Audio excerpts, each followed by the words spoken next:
Yes, sir. Okay, okay, I'll share that.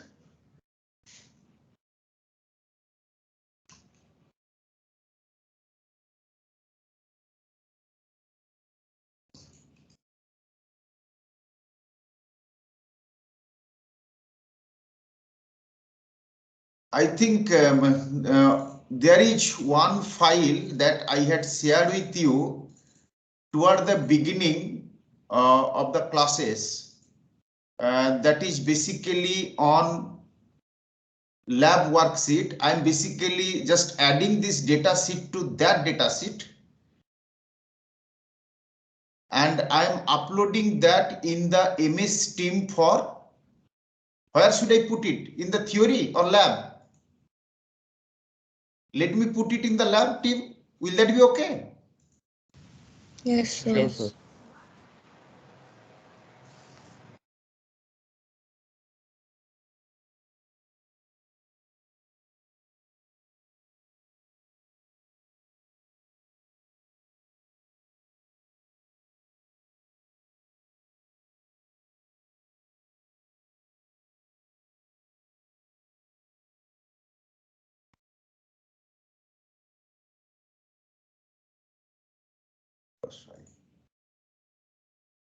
Just check.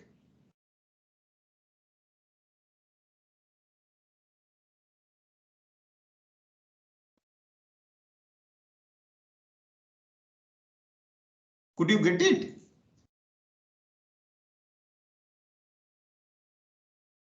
See sheet 3.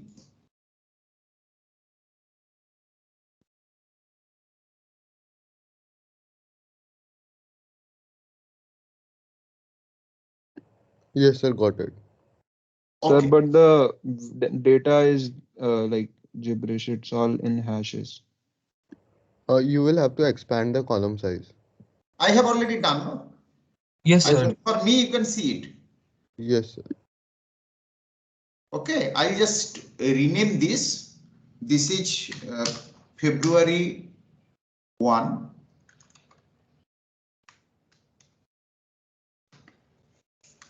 Now, what is the purpose of sharing this data sheet? Sir, your Again, sharing has stopped. my sharing has stopped. Yes, sir. Okay, let me see.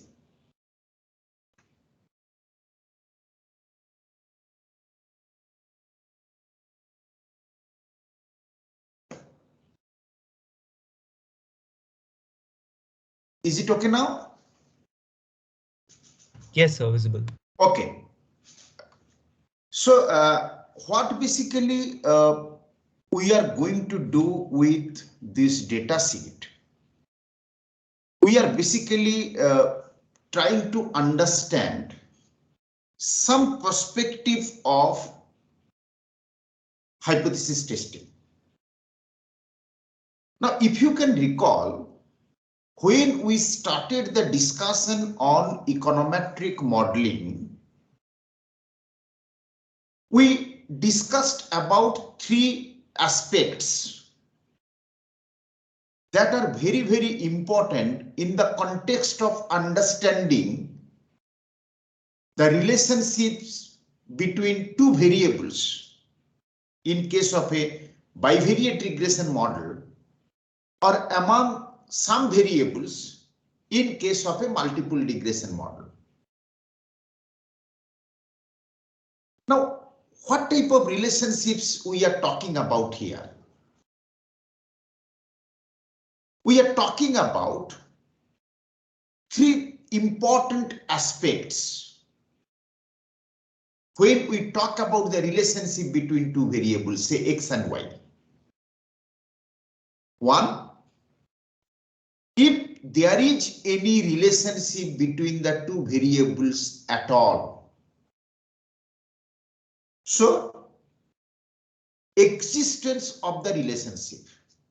If X has any influence at all on Y. Second one that we discussed about was the direction of the relationship or the nature of the relationship. whether it is a direct relationship between X and Y, in the sense that when X increases, Y also goes up, and when X goes down, Y also goes down.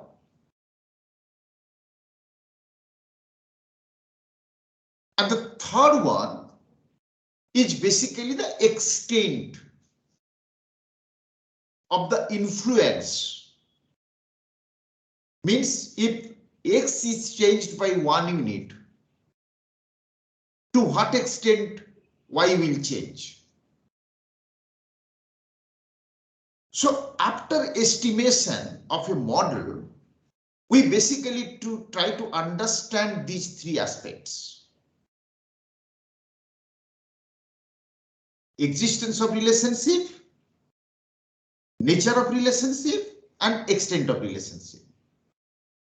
Now, in testing of hypothesis, what first we try to do, we try to see if there is any relationship existing at all.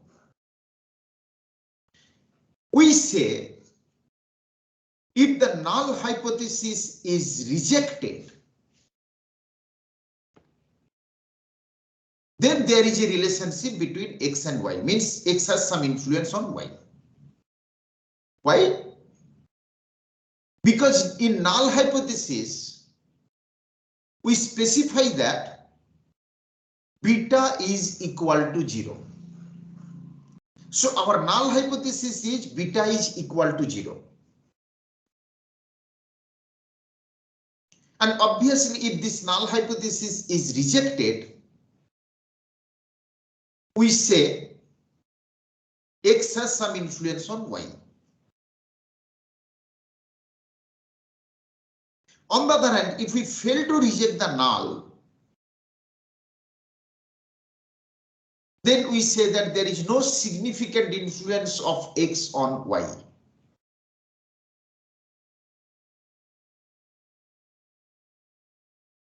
Now, how we are concluding that? So for that, we need to have some discussions on the process of testing of hypothesis. But before that, let us discuss about how to set the hypothesis and what may be the various dimensions, like say one-tail test versus two-tail test. Now here in this data set, we have talked about some variables. Like one variable is, the first variable is market concentration. You might have studied in microeconomics. It is basically here it is measured in terms of Herfindahl-Hirschman index. Basically, we are trying to understand to what extent a market is concentrated among a few players. And how is this market concentration measured? First, you compute the market share of the individual firms in an industry.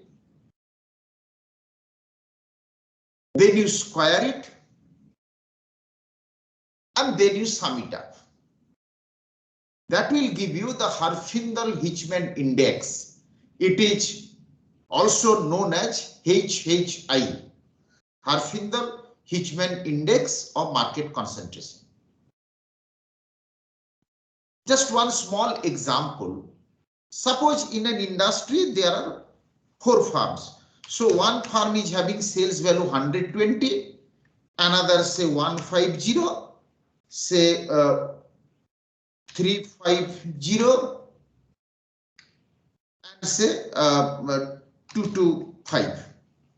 Okay, so these are the 4 firms and it is their sale value. Now,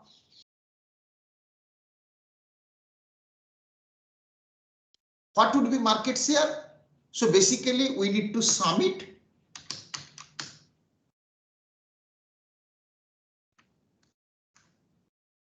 And then you just compute. divided by this, you fix it.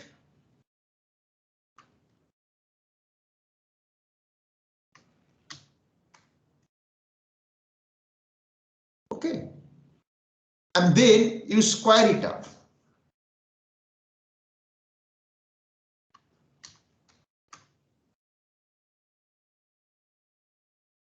And then add it. So this is the value of the Harfinkel-Hilchman index. And you know that the maximum value of this index would be equal to 1. If the entire market is captured by only one player, that means that particular player has 100% shares.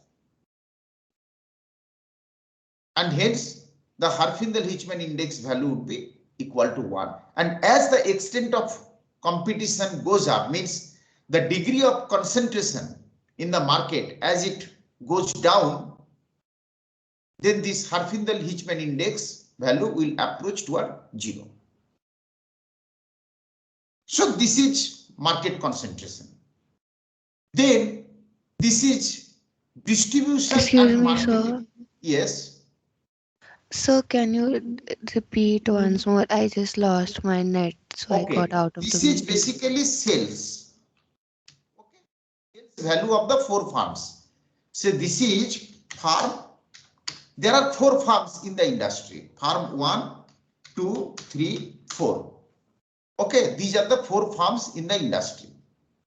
And these are the sale values. So what is the total sales in the industry?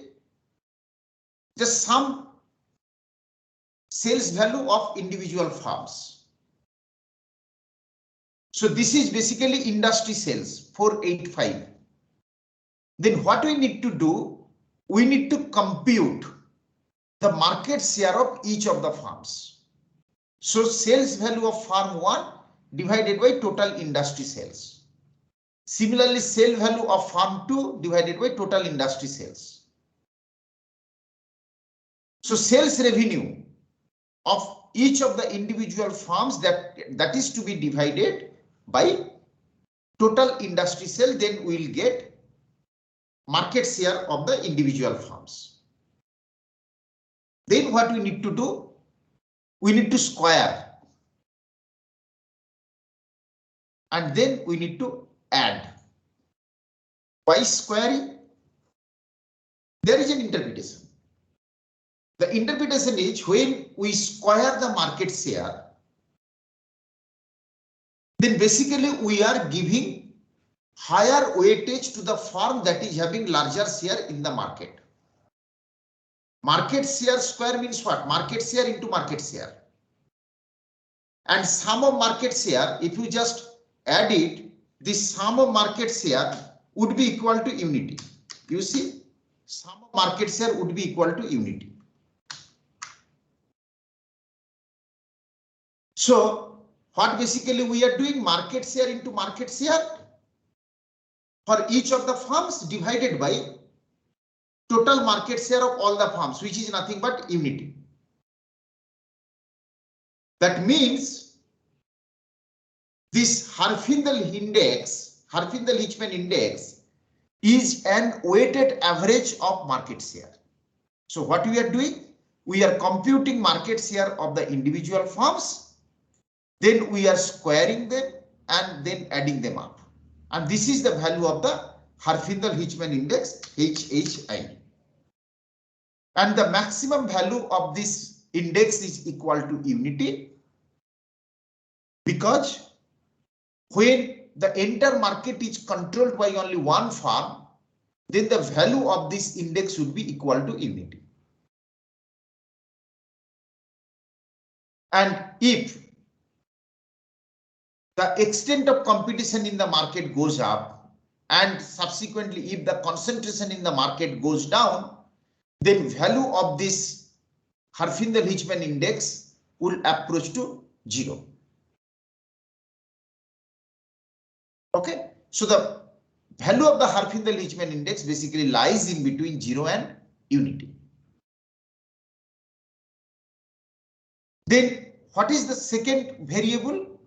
That is distribution and marketing intensity. Basically, how much the firms in an industry they are spending for setting distribution network, promoting the product, etc. So total expenditure for marketing purpose, for distribution purpose divided by total sales of the firms in the industry. Then this is market size. Market size is basically measured as natural logarithm of total sales of all the firms in the industry.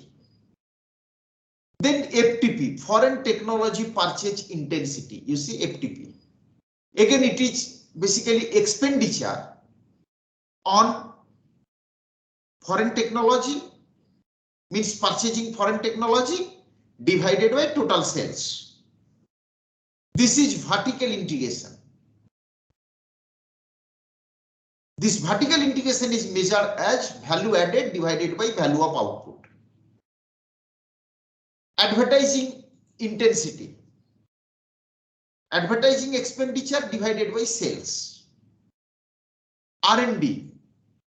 Expenditure on in-house R&D divided by sales. This is capital intensity. Capital employed divided by sales. This is export intensity. Export earning, value of exports divided by sales. And this is returns on capital employed, basically profit before interest and tax divided by capital employed.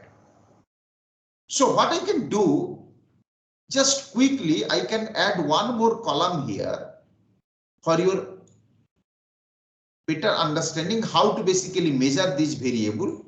So when we are talking about Herfindahl-Hirschman index, we are basically, market concentration, we are basically measuring it as this. Herfindahl-Hirschman index, HHI. Okay. Then marketing and distribution intensity, basically expenditure on marketing and distribution divided by sales. Market size means natural logarithm of sales.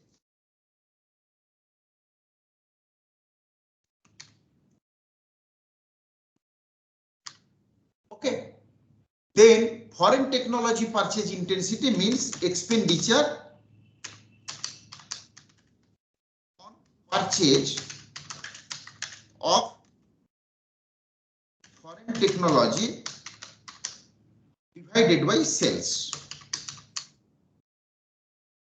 Then vertical integration, basically value added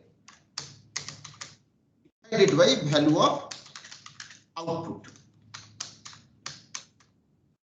I discussed on this the other day. Again, when we go for carrying out the empirical part, definitely I will have further discussion on that. Then advertising intensity, basically expenditure on advertising divided by sales. Then in-house R&D intensity, again expenditure on in-house R&D divided by sales.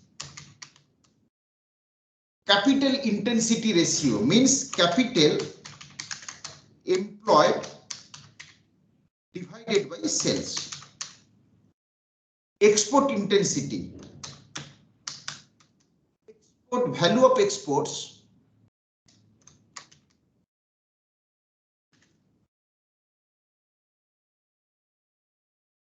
divided by sales. And the last one is returns on capital employed, basically profit before interest and tax divided by sales. This is how the variables are measured here. Now tell me, if I just want to estimate a bivariate regression model to understand how a particular variable influences the financial performance, what would be your dependent variable? Out of all these variables, if I just want to estimate a bivariate regression model on financial performance across industries, what would be the dependent variable? Can anyone tell us? Out of these variables, what can be a dependent variable? So what ROC. do you want to measure? Could you repeat again? What variable out of all these variables, which one can we use as a measure of financial performance? Returns on capital employed. Excellent. So my dependent variable is returns on capital employed. Now suppose I want to estimate a bivariate regression model. So which variable would you like to use as the independent variable? Some market concentration. Okay, market concentration. Very good. So Now maybe- tell me, sorry. So maybe summation of the different intensities. Summation of the different intensities. Very good.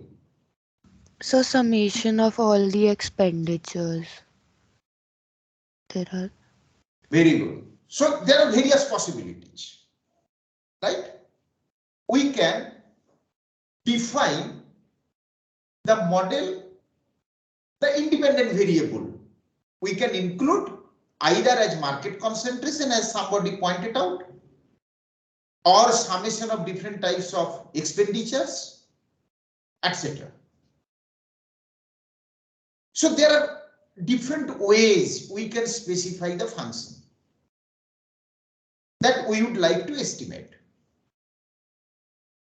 Now let us start with the function that returns on capital employed is a function of market concentration. Okay? Can you tell me what was the underlying theory that guided you to specify a function like ROCE is the dependent variable and market concentration is the independent variable? Any learning from economics So like, that guided you to specify a function like this? so as market concentration increases up to a certain point, returns would increase, but after that, as it starts to become more monopolistic, it would start to reduce. Why should returns on capital employed reduce in monopoly?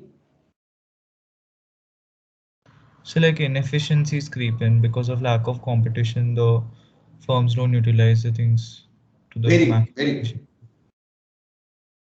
There are some other arguments also. I'm not getting into that detail right now. But yes, let us take it as it is, as you said, that okay, with increase in market concentration, one may expect returns on capital to increase initially and to decrease subsequently. Am I right? Yes, sir. Then what type of function, what would be the functional form?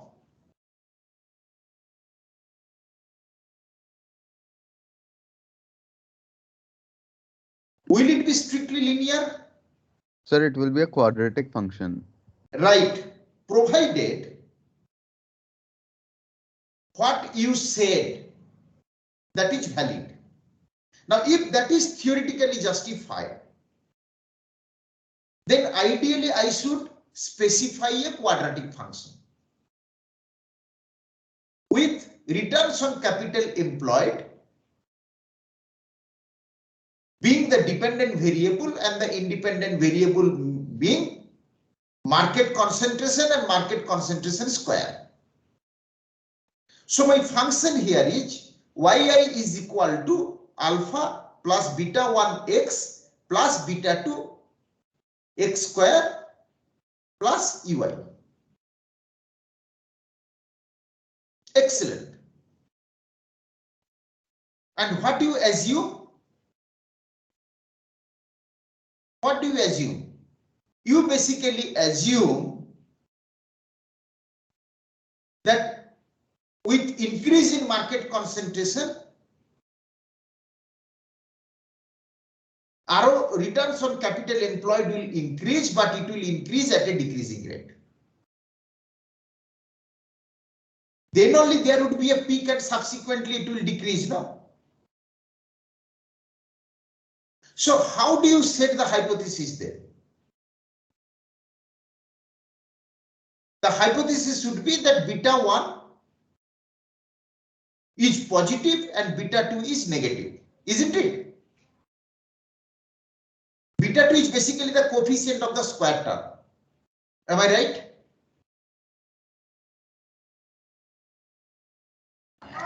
Yes, sir.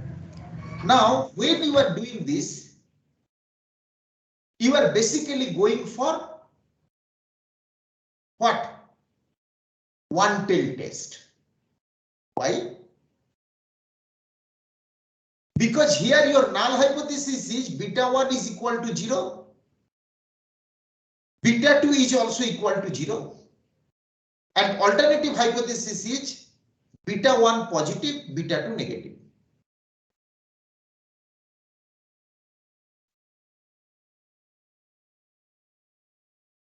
Excellent discussion so far. I mean, it's very, very clear to you all how we can link the underlying theories to the empirical work. If I estimate a linear function without getting into the complexities of quadratic relationship, again, I'm not discarding the relationship being quadratic as you propounded, that okay, the relationship may be quadratic also. Let us, for the sake of simplicity at this stage, assume that the relationship is linear. And the hypothesis here is with increase in market concentration, returns on capital will go up and vice versa.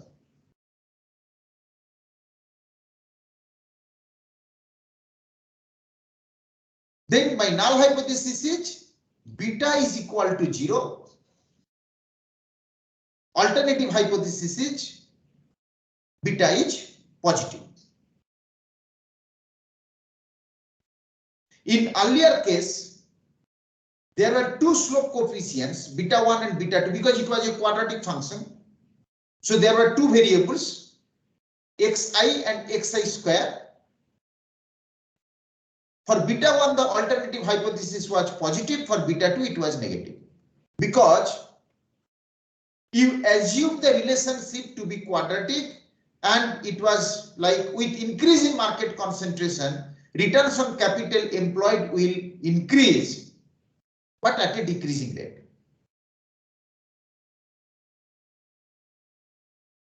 Fine.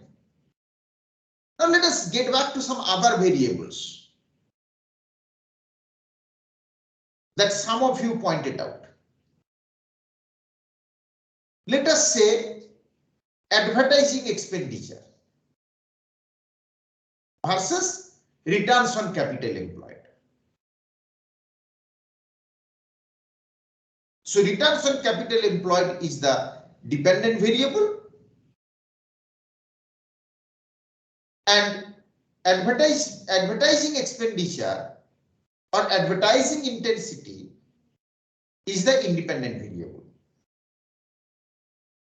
Then what would be your hypothesis? What would be the hypothesis here?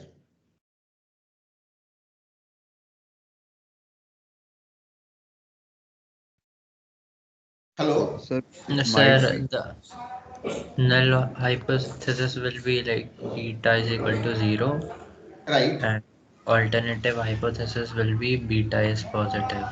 right. Now you tell me. So, but it will be time lagged, like by one time period. Excellent. So we are saying that returns on capital employed in year T as a function of advertising intensity in year T minus 1. Why did you assume that there would be a direct relationship between advertising intensity and returns on capital employed? What is the logic behind?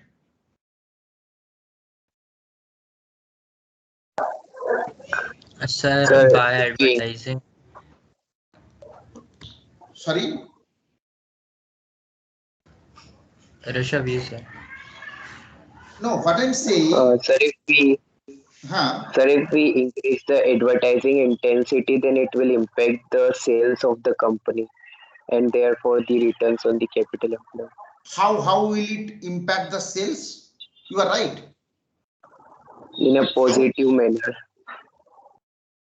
Basically, there are different types of arguments. One is that it can create some brand value, right? And in the process, the sales will go up and returns on capital will improve. There are also arguments that advertising can create some kind of entry barrier and subsequently it can give some monopoly power to the existing firms. But as you rightly pointed out, it is expected that advertising intensity would influence returns on capital employed directly. Fine. Now, advertising expenditure doesn't work in every market. You might have studied in microeconomics. When do the firms spend on advertising? Under what conditions? When there is scope for product differentiation, isn't it? In perfect competition, the firms don't spend on advertising. Right? Yes, sir. In monopoly, the firm doesn't need to spend on advertising because there is only one firm. So it basically happens in market like monopolistic competition when there is product differentiation or differentiated oligopoly.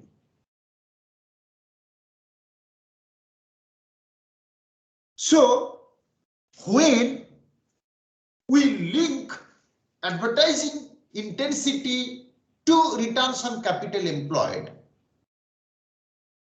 it is also necessary to control for structure of the market. Because how effective advertising expenditure will be in influencing financial performance of the firms, that also depends on structure of the market. And from that perspective, I may switch over from a bivariate model to a multiple regression model. In order to understand influence of advertising on returns on capital employed, as I said, I need to also control for the structure of the market, which may be reflected in the degree of sellers concentration, that is here Herfindahl-Hirschman index. So probably the relationship that you are hypothesizing between advertising intensity and returns on capital employed would be better reflected if I estimate a model with two independent variables. One is advertising and another is market concentration. So here I would prefer to estimate a multiple regression model with ROCE being the dependent variable and market concentration and advertising intensity being the independent variables, to test the hypothesis that you just pointed out.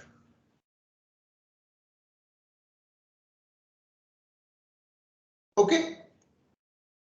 Nevertheless, here basically you are proposing for one tail test, because you are specifying the alternative hypothesis as beta positive, beta being positive.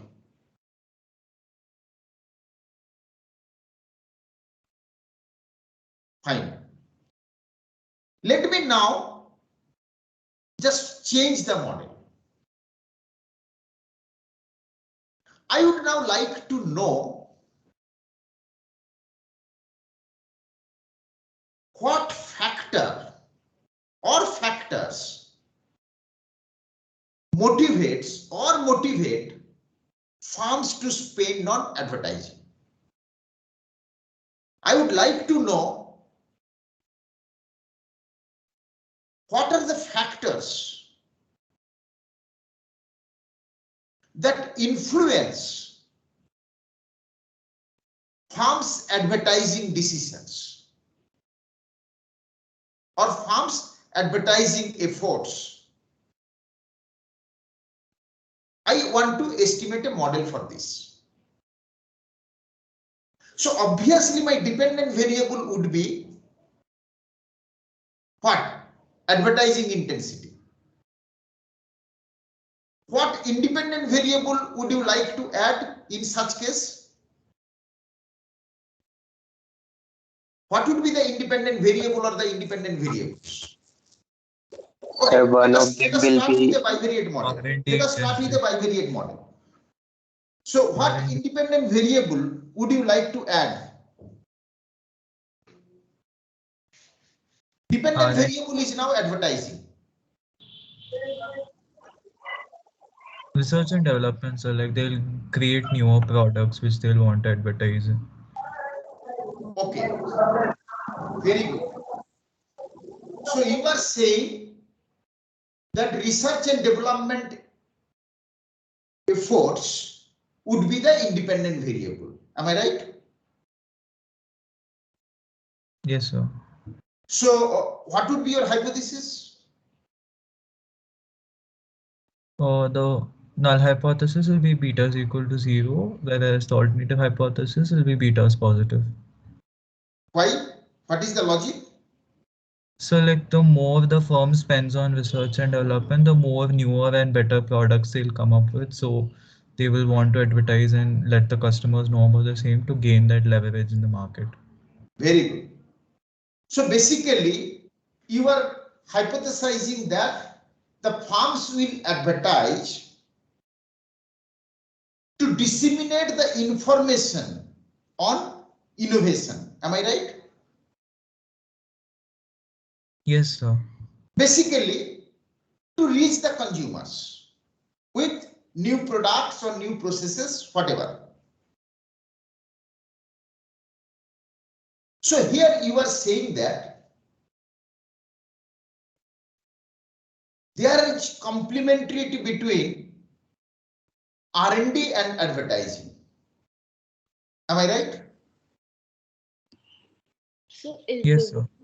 But both may be substitutes also. R&D is also a strategy. In industrial organization literature, we say R&D is a strategy. Advertising is also a strategy. You talked about both being complementary to each other. I am saying that both may be substitutes. Like a particular firm may spend more on advertising to disseminate the outcomes of R&D, as you pointed out. I may say that no, instead of emphasizing on advertising or communicating to the consumers, the firm would emphasize more on bringing out quality product or producing the product at lower cost so that the price goes down. So in that sense, advertising and R&D may be substitute of each other. Now, if both the hypotheses are true, then what should be ideally the alternative hypothesis? If both the arguments are true?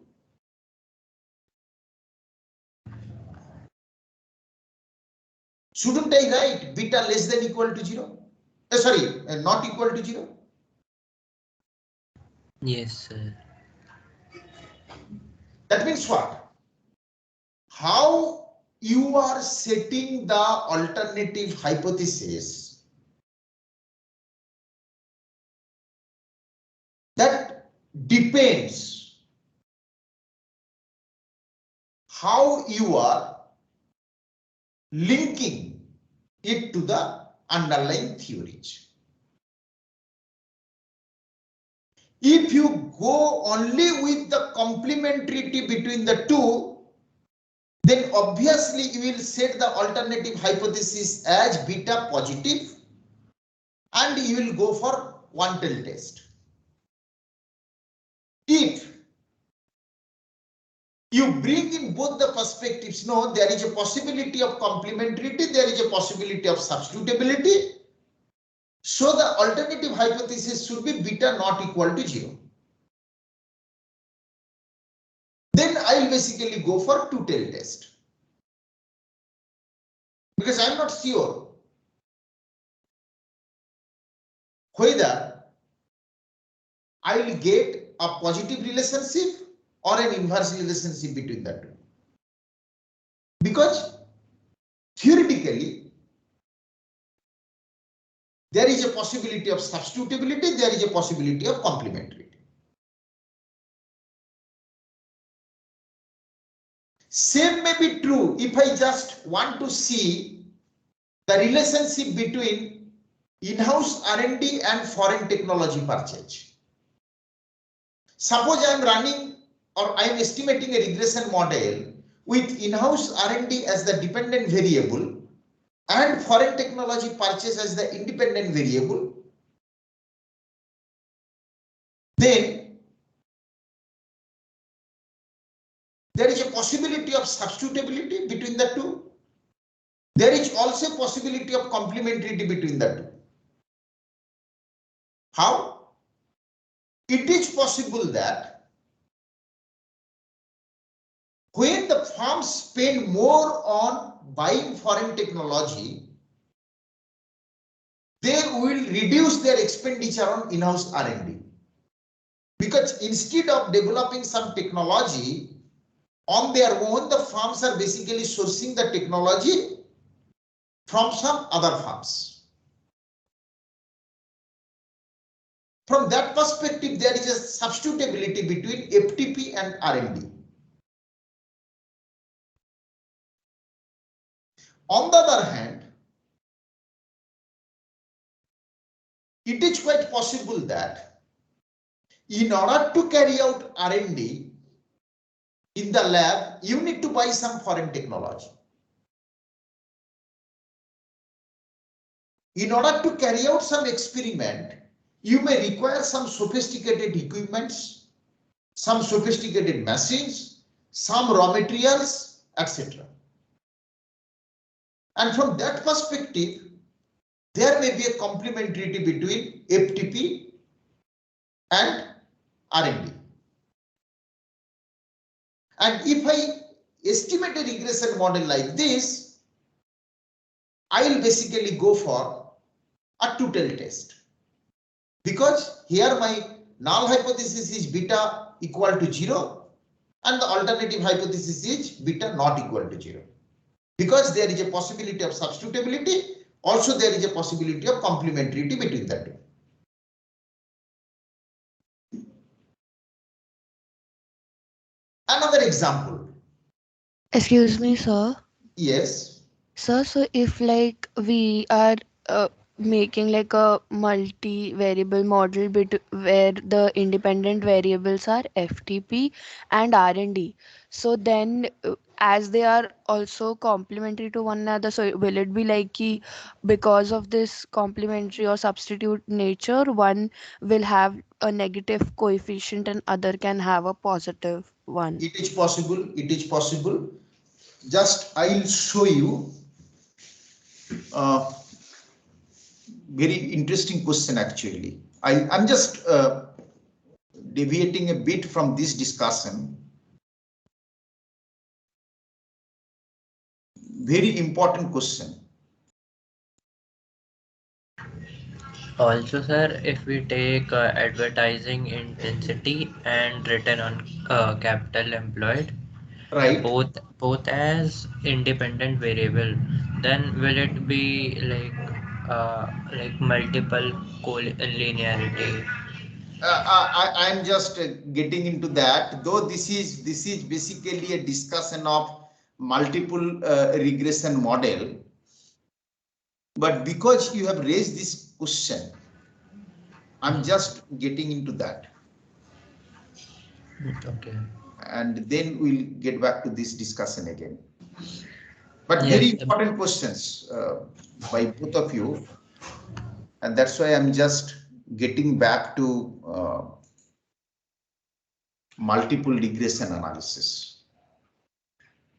I'll upload this file. I mean, if you are, of course, multiple regression analysis will be doing subsequently, but still I'll upload this file and you can see what type of complexities we can have in a multiple regression model. Now, suppose this is the regression model, and here we have two independent variables, x1 and x2. Now, when we estimate a multiple regression model like this, we basically get the two slope coefficients. See the two slope coefficients, alpha 1 and alpha 2. And these are actually the OLS estimators of alpha 1 and alpha 2. Now, these two slope coefficients can also be rewritten as this. See, alpha 1, I can write it in this fashion. Okay. Now, what is beta 1 hat? Beta 1 hat is when you are regressing y, that is the dependent variable, only on x1. And what is gamma 1? You see here, when you regress y only on x2. And what is alpha 1? When you regress y on both x1 and x2. So if there are two independent variables, there are three possibilities. Either you are regressing y only on x1, or you are regressing y only on x2, or you are regressing y on both x1 and x2. Now, what happens? Mathematical derivation, I'm not getting into the details on that right now. If this is the OLS estimator of alpha 1 hat, that is the coefficient of x1 when I'm regressing y on both x1 and x2, this alpha 1 hat can be decomposed into this form. Very interesting actually. Now what are we getting here? We are getting alpha 1 hat as beta 1 hat minus gamma 1 hat into this component minus, divided by 1 minus r square 1 2. R square 1 2 means the correlation coefficient between x1 and x2. Now see this. What is happening here? This is basically the coefficient when you are regressing y only on x1. This is basically the coefficient when you are regressing y only on x2. This is the correlation coefficient between x1 and x2. So, in a multiple regression model like this, x1 will influence y in two ways. One is through this beta 1 hat, that is x1 is straightway influencing y. Another is x1 will influence x2 and that will subsequently influence y. So the impact of x1 on y will come from two sources. One is x1 will directly influence y and the other one is x1 will influence x2 and then x2 will influence x1. And that influence of x1 on x2 is basically reflected in this fashion. What is this? This is basically this component. And what is this? If you see the beta formula, beta hat formula, you can very well recognize that this particular component is nothing but the slope coefficient when we regress x2 on x1. It is something like summation of small xi small yi divided by summation of small xi square. So as somebody pointed out about multicollinearity, obviously the moment we switch over from bivariate regression model to multiple regression model, obviously that there would be some degree of multicollinearity. And it is because of multicollinearity we estimate multiple regression model. Otherwise, simply estimating these two bivariate regression models would have been enough. So when we talk about multicollinearity, we are not concerned about on existence of multicollinearity. Multiple regression model means there would be some degree of multicollinearity. Only what we are very much concerned about the severity. The multicollinearity shouldn't be severe, that's all. But we cannot think of a multiple regression model without any multicollinearity, because in that case simply estimation of bivariate regression model would be enough. What happens? Just think of, if there is no multicollinearity between x1 and x2, that means this correlation coefficient is equal to 0. When this correlation coefficient is equal to 0, this component is equal to 0. And the denominator would be equal to 1 because this is 0. Then eventually what we are getting? We are getting alpha 1 hat as beta 1 hat. You see? Yes, sir. So multiple regression model means some degree of multicollinearity.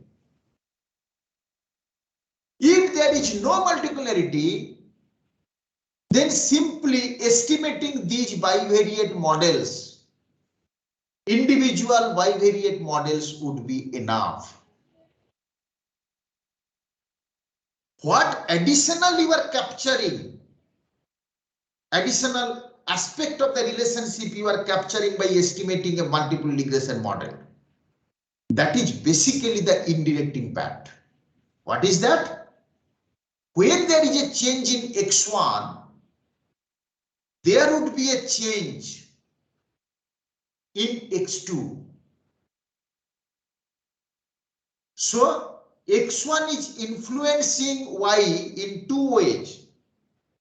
One is the direct impact of X1 on Y, which is reflected by beta 1 hat. Another is the indirect impact of X1 on Y, which is basically coming through X2. And this is captured by this component. And you see, this R12 is very, very important. Again, what happens? If there is very high degree of multipolarity, let us assume that there is perfect collinearity between X1 and X2. That means R12 is equal to 1. If R12 is equal to 1, that means this denominator is what? 0. 0. Undefined. Right. That is why we say severe multipolarity is a matter of concern. So simply saying multipolarity as a matter of concern actually doesn't mean anything. Multiple regression model means there would be some degree of multipolarity. And what we are basically concerned about? Severe multipolarity problem. Now let me link this to the discussion that we are having. Now let us assume that YI is returns on capital employed. Say X1 is advertising and X2 is R&D. So I am estimating a multiple regression model with returns on capital employed as the dependent variable, and there are two independent variables. One is advertising intensity, another one is in-house R&D. So what will happen? One is that R&D expenditure will straightaway influence returns on capital. How? Through R&D expenditure or through innovation, I will develop a new technology. That technology will reduce the cost of production, and subsequently the profit will go up. And how do I measure returns on capital? Profit before interest and tax divided by capital employed. So if profit goes up, then returns on capital employed will also go up, given the amount of capital employed. So one possibility is straightaway R&D will influence returns on capital employed. A new technology will be developed, cost of production will be reduced, profit will go up, returns on capital employed will go up. Another impact would be with in-house R&D, as someone pointed out, firms will increase their advertising expenditure. Because the firms now need to disseminate the information on innovation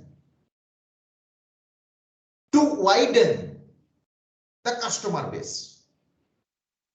So a firm has invented something, maybe a new product, maybe a modified product, and the firm wants to now disseminate that information to the consumers, and the firms will spend more on advertising. So this part is basically reflecting how change in R&D will change in advertising. And then this part will basically capture how change in advertising will influence the returns on capital employed.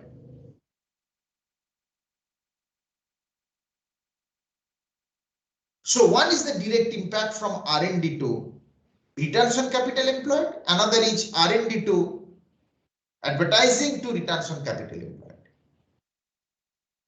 So multiple regression model will capture both sets of impacts. Is it clear? Hello? Yes, sir. Yes, sir. And when we go for detailed discussion on multiple regression model, we'll discuss on such complexities. How the relationship between two variables may become complex with inclusion of more and more independent variables into the regression model. Okay. Now, from this particular example, I hope now it is very clear for all of you that under what circumstances we will go for one tail test and under what circumstances we would like to go for two tail test. And for that,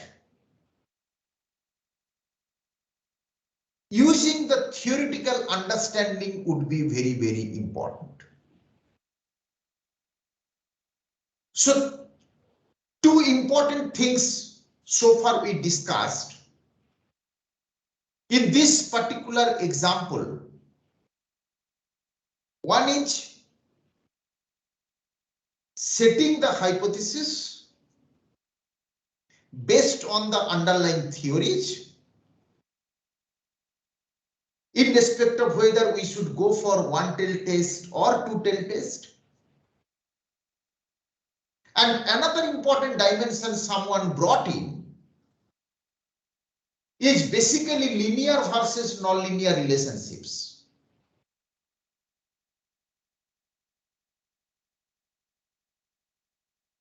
Like in case of market concentration versus returns on capital employed, someone pointed out that the relationship may be quadratic. Very interesting addition to the discussion. There are theoretical arguments also behind such possible relationships. But one thing is very clear from today's discussion. Whatever we discussed, we could see that the discussions are backed by some theoretical foundations. And this is what I have been telling since the very beginning of this course, that when we go for specifying an econometric model or setting the hypothesis, thorough understanding of the underlying theories would be very, very important. And in today's discussion, you all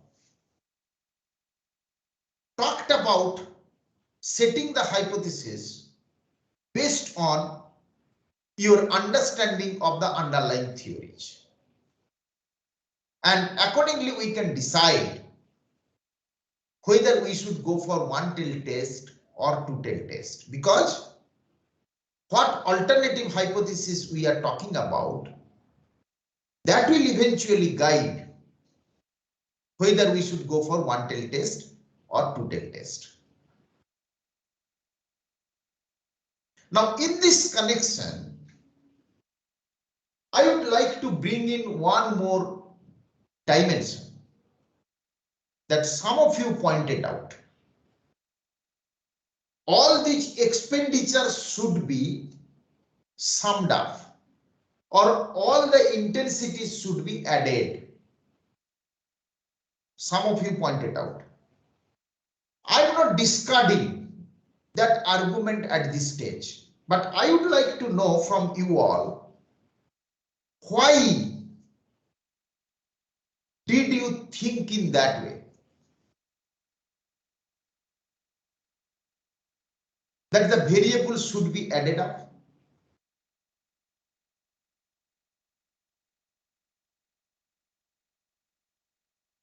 Hello? Yes, sir. Why did you think that the variables should be added up? All these expenditures should be added up? So we can get more information from one model. Like if I add up everything, I can know that, okay, fine. Like rather than estimating individual models, maybe in one model itself we can do. Okay, but if I just estimate a multiple regression model by adding all these variables individually, what is wrong in that?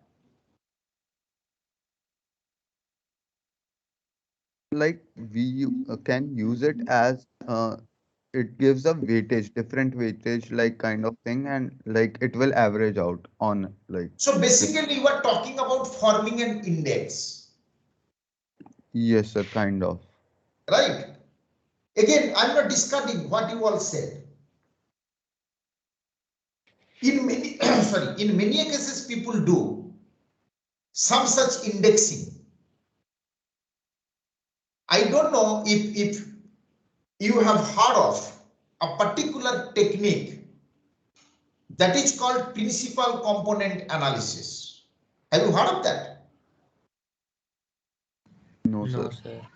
It is basically a mechanism we will discuss when we talk about multipolarity. Basically, by using the data, we derive some weights, as you rightly pointed out, and by using those weights, we basically form an index.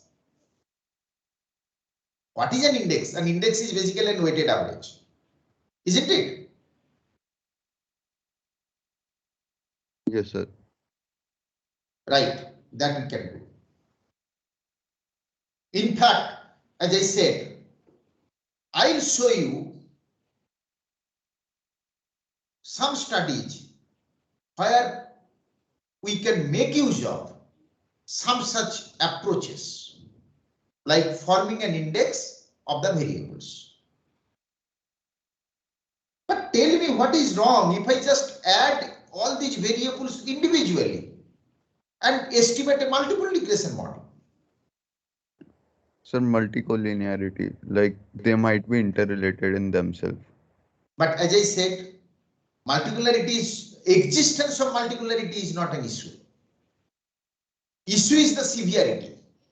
Suppose the multipolarity problem is not severe, then what is the problem? So double counting may happen. Like, Can you see any variable here where there is a possibility of double counting or overlapping impact? no, sir. Then what is the problem if I just go for estimating So a like multiple regression model? distribution and marketing and advertising, can they overlap? Not exactly. If you see CMI database, it is available. I would suggest all of you to explore the financial databases that our institute subscribes. If you just go to Central Library website, there are many databases, financial databases. And if you see the CMI database, These are basically these bases are based on the audited financial reports of the listed companies. And if you see, different types of databases are there, like Bloomberg is there, Proves IQ is there, CMI Industry Outlook is there. So several databases are there. And this expenditure on marketing and distribution and advertising, they are reported separately.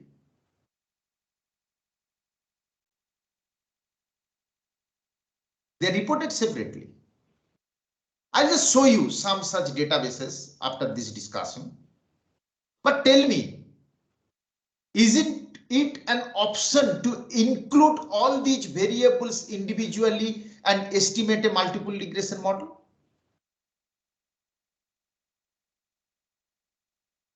In fact, both are possibilities. Either you can club different variables into an index and estimate a bivariate model,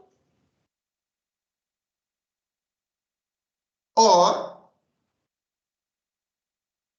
you can think of estimating a multiple regression model by adding all these variables or some of these variables as the independent variables. Am I right? Hello? Sir, can you repeat what you said? There are two possibilities. Either you can club all these variables into an index, isn't it? Yes, And sir. estimate a bivariate model. Yes, sir. Else, what you can do? You can add these variables individually as independent variables and estimate a multiple regression model. Am I right? Yes, sir. So, but how will we get information about that index? Like that also we should somehow find it out, right? Index means? So like you said, one option is that No, we'll that's assign. what somebody pointed out. No, that we can use principal component analysis. Say, for example, we can derive some weights, Okay, or okay. we can assign some weights and we can club them into some index. Okay, sir.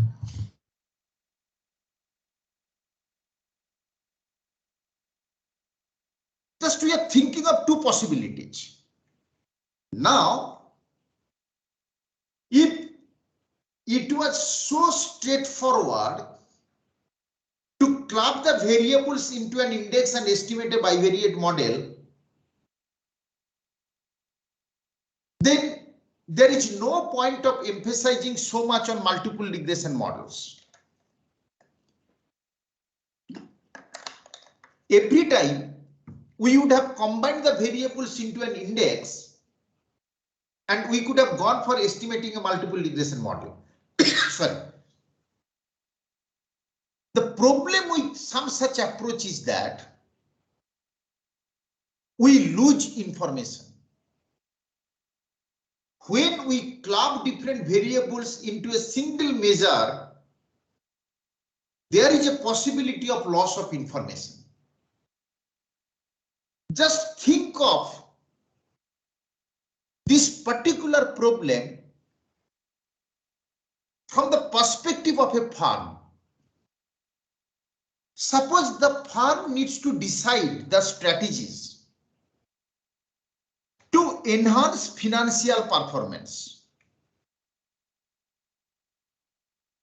Every firm would like to improve its financial performance, and accordingly it would like to set its strategies. Now the question is, where should exactly the firm focus on? More on creating distribution network? More on creating brand value through advertising? Should the firm emphasize more on creating vertical chain? Should it buy more foreign technology? Should I focus more on exports or go for in-house R&D? If the firm needs to set the strategies to improve its financial performance, understanding the role of these individual variables would be very, very important.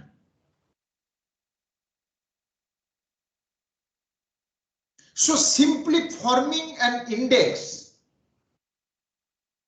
or clubbing the variables into a single measure may not be enough. Rather, it may result in loss of information. Are you getting my point? And that is why we have both the options, both the approaches that we can think of applying while estimating some such models.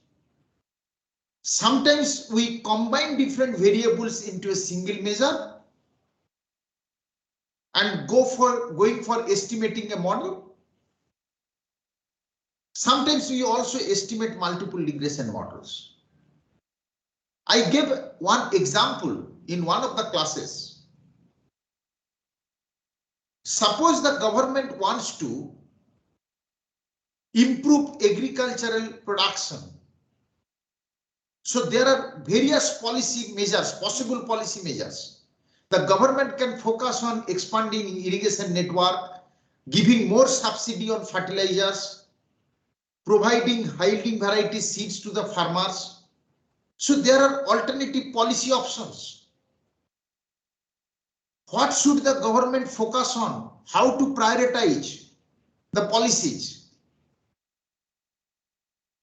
In that case, instead of clubbing different components into a single measure, estimation of multiple regression model would provide more information.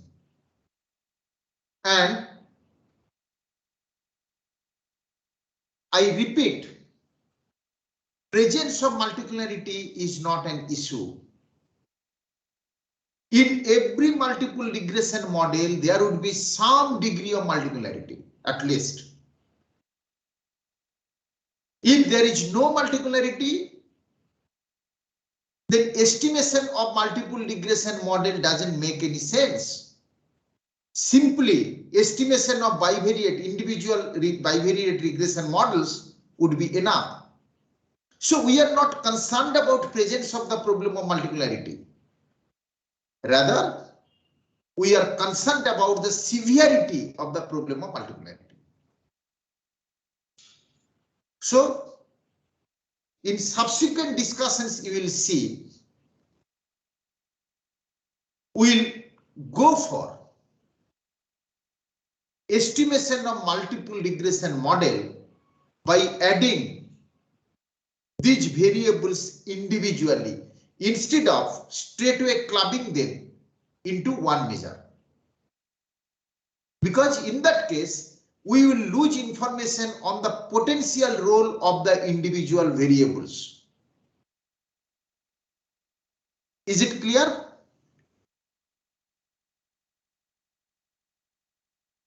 Is it clear? Yes, sir. Hello?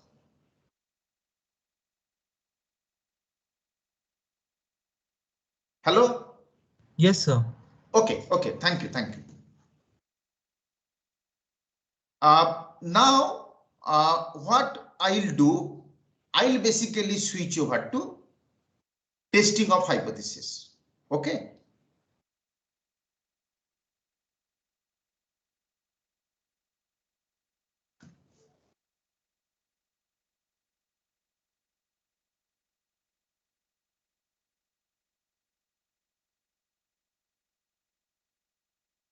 Now, when we are talking about testing of hypothesis,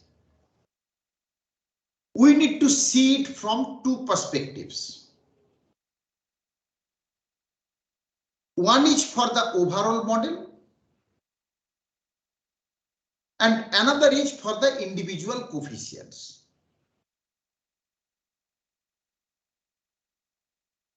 Now for a bivariate model, as I said yesterday, there will be no difference on conclusion of the test for the overall model and the individual coefficient of slope. If the slope coefficient is statistically significant, the overall model will also be statistically significant. And similarly, if the overall model is statistically significant, the slope coefficient will also be statistically significant. So for a bivariate model, there is no difference between statistical significance of the slope coefficient and that of the overall model. But in general, we talk about testing of hypothesis at two stages. One is for the overall model, if the estimated model is statistically significant, and another one is for the individual coefficients, if they are statistically significant. Now, when we talk about the overall model, what do we say? We basically say that there is no relationship between the dependent variable or variables in case of multiple regression model. Independent variable or variables and the dependent variables. Dependent variable.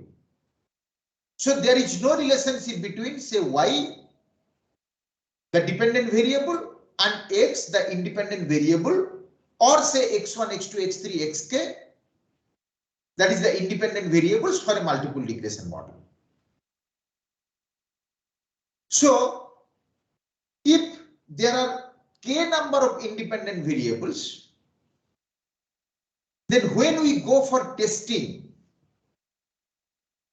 if the overall model is significant, our null hypothesis would be beta 1 equals to beta 2 equals to beta k equals to 0. And the alternative hypothesis would be at least one of the slope coefficients would be different from 0. In case of a bivariate model, it is simply null hypothesis is beta is equal to 0 and alternative hypothesis is beta is not equal to 0, because there is only one slope coefficient. Now, when it comes to the individual coefficients, the null hypothesis may differ. We may go for two-tail test. We may also go for one-tail test. When we say two-tail test, the slope coefficient or say intercept, the alternative hypothesis would be not equal to 0. When we say one-tail test, then the alternative hypothesis would be either greater than 0 or less than 0.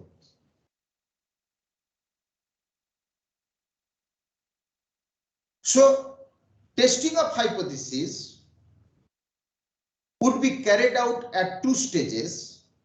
First for the overall model and then for the individual coefficients.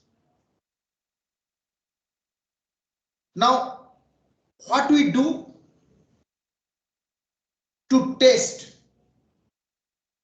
if the overall model is significant? Here we carry out F-test. And how is this test statistic defined? It is basically explained sum of square divided by degrees of freedom divided by residual sum of square divided by the respective, this should be df2, divided by the respective degrees of freedom. Okay. So this is how the F statistic is defined. we'll have proof subsequently that this is nothing but ratio of two chi-square distributions standardized by their degrees of freedom, and that is how this particular ratio will follow F distribution. Remember, yesterday we discussed that F statistic is nothing but the ratio of two chi-square variables standardized by their respective degrees of freedom. So here, when we go for testing statistical significance of the overall model, we will basically use F statistic. And this F statistic is computed in this fashion, that is explained sum of square divided by the respective degrees of freedom divided by residual sum of square divided by the respective degrees of freedom. Okay, so it is basically ESS, and for a bivariate model, the degrees of freedom for ESS is nothing but k minus 1. Here k is equal to 2 because there are only two coefficients, intercept and only one slope coefficient, that is beta. So alpha plus beta, two coefficients. So k is equal to 2, 2 minus 1, so 1. And for residual sum of square, it is basically n minus k, that is n minus 2. And this follows F distribution with degrees of freedom 1 and n minus 2. In tomorrow's class, we will discuss how this ratio follows F distribution. Why are we saying that this ratio will follow F distribution? But let us just think of the logic that why we are using some such measure to judge the significance of the estimated model. What we are doing here, we are basically trying to understand to what extent the estimated model explains variations in Y vis-a-vis the part of the variance or variations in Y that remains unexplained. So explained part of the variations in proportion of the unexplained part of the variation. So if the model can explain larger part of the variations in Y vis-a-vis what remains unexplained, then this estimated model is likely to be statistically significant. So as this explained part increases vis-a-vis, obviously if the explained part increases, the residual part will go down. And the value of this index, that is F stat, that will go up. And as the value of the F statistic increases, there will be larger probability that the computed value of the F will exceed the theoretical value and the null hypothesis would be rejected. Okay, so this part, the process of testing of hypothesis, we'll discuss subsequently. But at this stage, what basically we are trying to understand, what does this F ratio indicate? This basically indicates the part of the variations in Y that is explained by the estimated model vis-a-vis the part that remains unexplained. And here basically F statistic will be computed, and the computed value would be compared with the theoretical value, and accordingly the decision will be made. Then when it comes to the question of individual coefficients, we will basically use T statistics, right? And what we are doing here, we are basically, sorry, this should be alpha. There is a typing error. This will be alpha.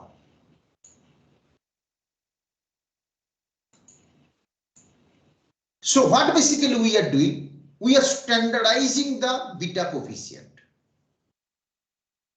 And how to standardize? Obviously, you know that it is beta hat minus expectation of beta hat divided by standard error of beta hat. Now you know that beta hat follows normal distribution. Beta hat follows normal distribution. So what we are doing? We are taking deviation from the mean and dividing by the standard error. Now what we studied yesterday? That x minus mu by sigma, it follows standard normal distribution. But here we are saying it follows T distribution. Why? This question needs to be answered. Why? Same is true in this case also. We are taking deviation from mean and dividing by standard error. Then instead of saying that it follows standard normal distribution, we are saying that it will follow T distribution. Why? This question also needs to be answered. How do we say that this ratio follows T distribution? Instead of saying that it follows Z. Because here we are taking deviation from mean and then dividing by standard error. So why to say T, not Z?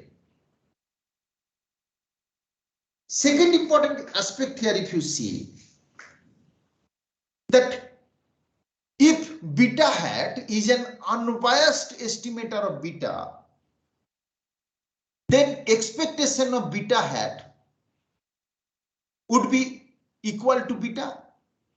So this ratio will now be rewritten as beta hat minus beta divided by standard error of beta hat.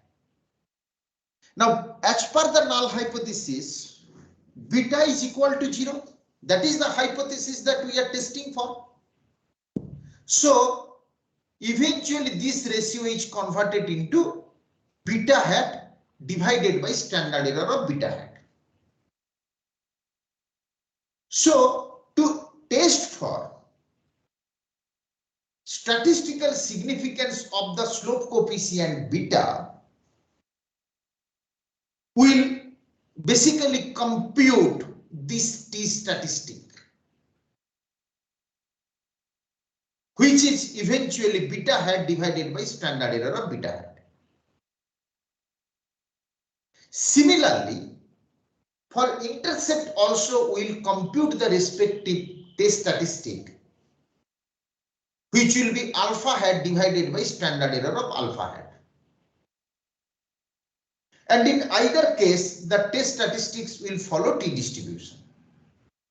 But again, as I said, we need to understand why are we saying that these test statistics will follow T distribution. The way we need to understand how are we saying that this ratio will follow F distribution. And like here, in this case also, we'll consult the computed value of the T statistics with the table, the tabulated or the theoretical values, will compare, and if the computed value is greater than the theoretical or the tabulated value, then the null hypothesis should be rejected, and we will say that there is this slope coefficient or the intercept, they are statistically significantly different from 0. And then we'll proceed for subsequent discussions. So, two things we need to discuss in tomorrow's class. Basically, deriving the distribution of these test statistics, be it for F or for T, and then discussing about the process of carrying out the testing of hypothesis or statistical tests. Now, in this connection, I would like to bring in two very important aspects. One is, when we talk about an estimated model, earlier we have discussed that R square is an important indicator that is used to judge the goodness of fit,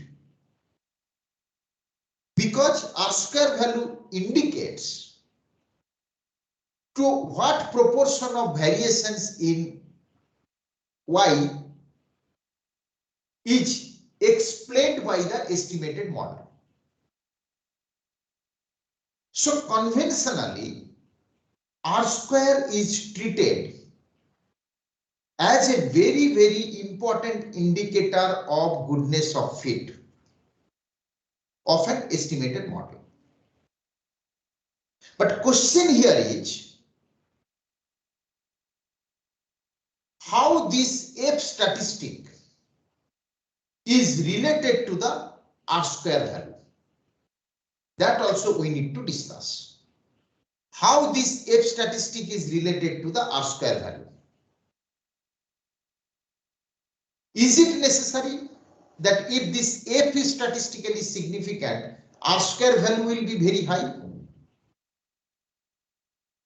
Alternatively, if R square value is very high, does it necessarily mean that this F will be statistically significant?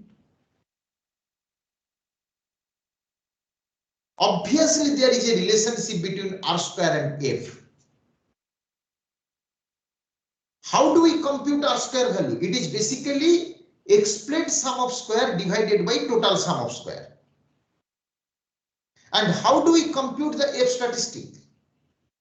Explained sum of square divided by degrees of freedom, whole divided by residual sum of square divided by degrees of freedom. So apparently there is a relationship between F statistic and R square value. But the bigger question is, if F is statistically significant, does it necessarily mean that R square value is very high? Or if R square value is very high, does it necessarily mean that F will be statistically significant? This is a very fundamental question that we need to answer. In tomorrow's class, we will have discussion on that as well. The other important dimension is basically the level of significance. I will show you tomorrow how the conclusion on testing of hypothesis, how will that differ depending on whether we are selecting 1% significance level or 5% significance level or 10% significance level. There is every possibility that in a particular test, the null hypothesis will not be rejected when we select 5% significance level, but it will be rejected when we select 10% significance level. So there is a possibility that the conclusion on testing of hypothesis would differ depending on what level of significance we choose for testing of hypothesis. So these are some of the fundamental questions that we need to answer, and in tomorrow's class, again, even if it is lab class, we'll combine the theoretical discussion along with the empirical work in tomorrow's class to have clarity on these fundamental issues. Okay, so I will stop here, and I would like to ask if you have any question on what we have discussed so far.